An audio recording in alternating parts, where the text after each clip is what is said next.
Bienvenue dans cette nouvelle édition de l'Africa Tonight. Voici les titres de l'actualité. Dernière semaine de campagne avant la présidentielle du 4 août au Rwanda. Philippe Mpayimana, candidat indépendant, était dans l'est du pays ce jeudi pour tenter de convaincre les indécis. Dernier jour de campagne en revanche au Sénégal avant les législatives de ce 30 juillet. 10% des nouvelles cartes d'identité biométriques n'ont pas été distribuées, mais pas d'inquiétude, les électeurs pourront voter sans. Et puis pénurie et hausse des prix sur le marché algérien. La décision des autorités d'interdire l'importation de certains produits alimentaires et industriels provoque de sérieuses perturbations. Mais avant de développer ces titres, les drapeaux sont en berne au Cameroun. 2 jours de deuil national à compter de ce vendredi 28 juillet ont été décrétés par le président Paul Biya en hommage aux victimes du navire logistique de l'armée qui a chaviré le 16 juillet dernier au large de la presqu'île de Bakassi dans le sud-ouest du pays. Les causes exactes de l'accident n'ont pas été établies, mais les premiers éléments de l'enquête évoquent de mauvaises conditions météorologiques. La cérémonie de levée de corps des victimes a eu lieu ce vendredi à Douala, la capitale économique. Le Rwanda vibre toujours au rythme de la campagne électorale pour la présidentielle du 4 août. Le candidat indépendant Philippe Mpayimana était dans l'est du pays ces 26 et 27 juillet, 2 jours pendant lesquels il a multiplié les promesses dans l'espoir de conquérir l'électorat. On fait le point tout de suite dans ce reportage d'Oliva Djekotan, notre correspondant au Rwanda.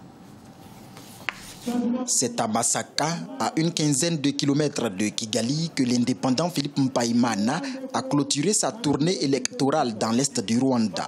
Ce dernier meeting a été pour lui l'occasion de se prêter aux questions de l'électorat. Un sujet d'actualité a créé la polémique ici. Il s'agit de sa proposition de limitation des naissances. Ça fait débat parce que ça touche 2 questions. J'invite les Rwandais à entrer dans une réforme économique où la famille peut avoir une place et si l'État peut aussi avoir un rôle à jouer pour que la famille soit le pilier et bénéficie aussi de solidarité entre les riches et les pauvres. Dans ce cas, il faut que la famille ne soit pas lourde. Et je dois alors toucher sur la question des mentalités où on n'est pas encore à la mesure de comprendre pourquoi 3 ou 2 enfants, pourquoi très peu d'enfants. Au cours de sa tournée à l'Est, le candidat Mpayimana s'est également rendu dans les districts de Kirehe, Ngoma, Kayonza et Rwamagana. Dans ces endroits considérés comme l'un des greniers du Rwanda, il a promis surtout aux agriculteurs une meilleure modernisation du secteur.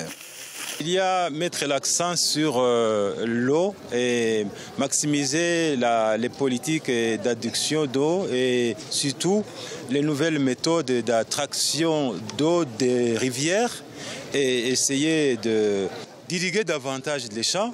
Étant un grenier du Rwanda, on peut promouvoir l'exportation des cultures récoltées au Rwanda pour qu'on passe le cap des 2 exportations qu'on fait seulement le café et le thé et qu'on puisse y ajouter la banane, le haricot, l'arachide et tout ça. La campagne électorale de Philippe Mpayimana prendra fin le 2 août 2017 au sud du pays. Un probable débat entre les 3 candidats, Paul Kagame, Frank Habineza et Philippe Mpayimana, est envisagé avant le 4 août, date du scrutin présidentiel. Voilà qui devrait couper court à la polémique. Tous les électeurs sénégalais inscrits sur les listes électorales pourront voter lors du scrutin législatif du 30 juillet 2017 au Sénégal, y compris ceux qui n'ont pas encore reçu les nouvelles cartes biométriques d'identité et d'électeurs. Plus de précisions dans ce reportage d'Ela Jinjai, notre correspondant au Sénégal. Avec toutes les anomalies notées dans la distribution des cartes biométriques, l'idée d'un probable report des législatives occupe les meetings de l'opposition. Il s'y ajoute la validation de la demande du président de la République par le Conseil constitutionnel de permettre aux électeurs de voter avec une carte d'identité nationale numérisée, une carte d'électeur numérisée, un passeport, un permis de conduire ou encore le récépissé. La coalition Manko Taxawu Sénégal, par exemple, est contre toute idée de report des élections législatives du 30 juillet 2017. Il n'y a a pas besoin de polémiquer pour cela. Macky Sall a pris nos 50 milliards. Il est chargé d'organiser des élections. S'il n'est pas capable d'organiser des élections, ça veut dire qu'il n'est pas à sa place. Donc le report des élections, il est exclu, tout report des élections. Nous ne pouvons pas comprendre aujourd'hui qu'on puisse véritablement nous opposer le fait que les Sénégalais n'ont pas retiré leur carte. Et il revenait au gouvernement de prendre ses responsabilités et de s'organiser pour que les populations puissent avoir leur carte à temps. Nous voulons des élections à date échue. Ces mêmes préoccupations sont aussi soulevées par la coalition Ndawi Askan Wi, dont la tête de liste est l'ancien inspecteur des douanes, Ousmane Sonko. Ndawi Askan Wi a exprimé dès le départ son opposition à toute tentative de fraude et également à toute tentative de report de ces élections. Nous sommes toujours sur ces positions et nous nous battons pour un scrutin transparent, libre, apaisé, où tous les citoyens sénégalais ont la possibilité d'exprimer leur point de vue par rapport aux 5 ans de la législature la plus nulle de l'histoire du Sénégal, notamment en recevant leur carte d'électeur et en arrivant à voter dans la journée du 30 juillet. La tête de liste de la coalition Benno Bokk Yakaar, chef du gouvernement Mohamed Boun Abdallah Dionne, est formel. Les élections législatives auront bel et bien lieu le 30 juillet 2017. En meeting à Thiès, il a apporté cette précision pour faire taire les rumeurs sur un éventuel report du scrutin. Par ailleurs, il invite les électeurs de continuer à retirer leur carte pour participer au choix des 165 députés qui composeront la 13e législature. En Algérie, les mêmes causes produisent les mêmes effets. Touchés par les restrictions imposées par les autorités, les importateurs exercent une pression en augmentant les prix de certains produits. Un scénario pareil a été vécu il y a quelques mois. Les détails avec Nato Fontochavile. Une politique de rationnement en Algérie provoque la perturbation du marché national et une hausse des prix. Le Premier ministre Abdelmajid Tebboune a interdit depuis le 29 juin 2017 l'importation de produits alimentaires et industriels. Conséquence, une hausse des prix d'environ 20% pour des produits tels que les fromages, les cosmétiques, parfums ou encore les meubles. En ce qui concerne les prix, il y a plusieurs raisons. Bien sûr, il y a une tension sur l'offre et la demande lorsqu'on restreint les quantités, mais il y a surtout le dérapage du dinar. Vous savez qu'aujourd'hui, le dinar a été coté à presque 127 dinars à 1 euro. Or, 60% des biens proviennent de l'Europe. Lorsqu'on dévalue le dinar, arrivé au port d'Alger ou d'Oran, de Annaba, c'est reconverti en dinar. Les taxes s'appliquent à la partie dinar. Il y a un effet cumulatif et c'est une des explications de la hausse des prix de produits importés.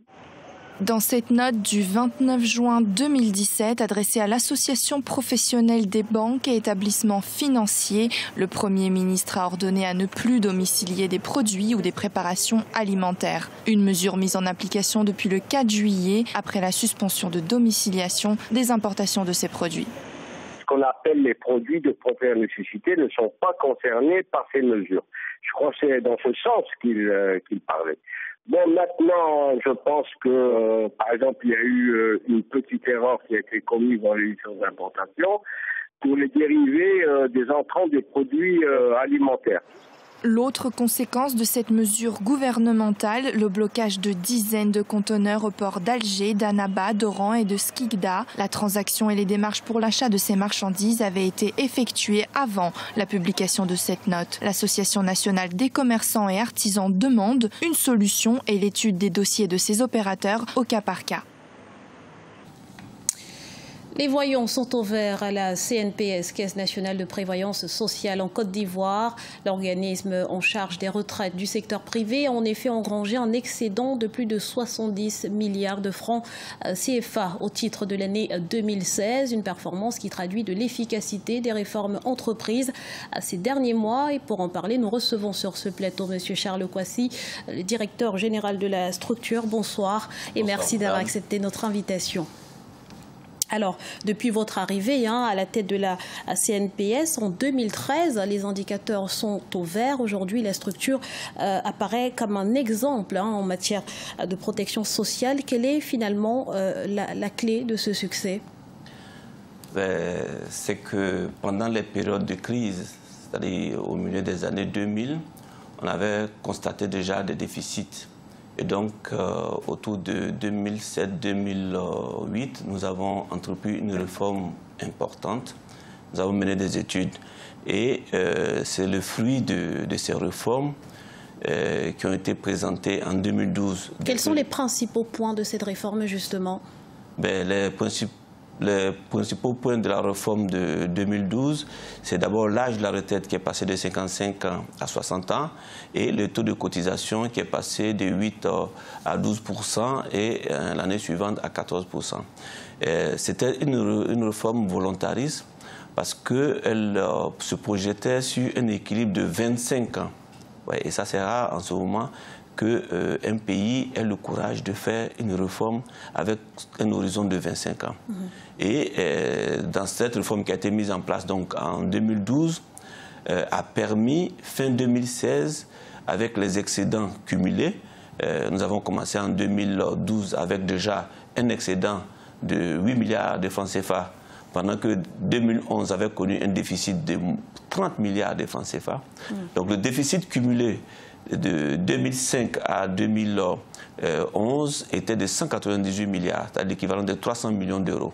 C'est ce déficit-là qui a été épongé depuis 2012, puisque en 2012, nous avons fait 8 milliards d'excédents, mais en 2016, nous avons fait, comme l'avait dit, 77 milliards d'excédents. Et donc, tous ces excédents cumulés ont permis d'éponger près de 200 milliards, c'est-à-dire 190 milliards de déficit, et ce qui nous a permis aussi de jouer véritablement notre rôle de lutte contre la pauvreté, c'est-à-dire revaloriser régulièrement les retraites et jouer notre rôle d'investisseur institutionnel, c'est-à-dire investir dans l'économie du pays. D'importantes avancées ont donc été enregistrées, mais à présent, le ministre de l'Emploi et de la Protection sociale en Côte d'Ivoire, M. Jean-Claude Kouassi, a suggéré à la CNPS de se tourner vers les indépendants. Est-ce que c'est quelque chose que vous envisagez ?